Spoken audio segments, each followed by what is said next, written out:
Ne diyeceğim ben? Yaxşı, uşaqlar.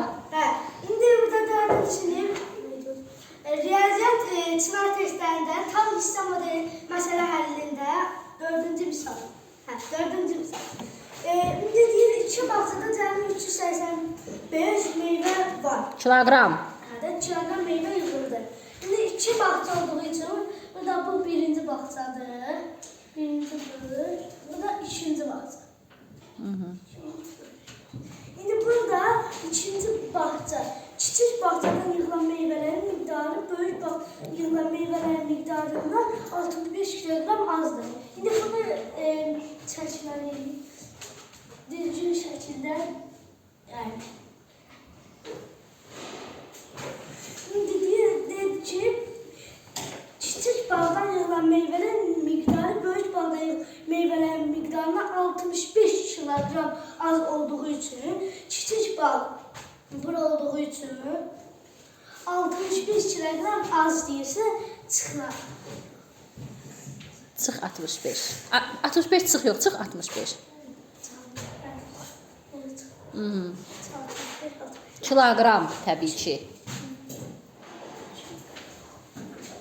İndi 65 azdır. Böyük bağdan nə qədər meyvə yığılmışdır? İndi burada cəmi 385 olduğu üçün Aferin. bura 385 yazılır. Kilogram. İndi yenə burada 385'ten 65 çıxır da birinci. Azdı, az. 385 üstə 65 gəlir.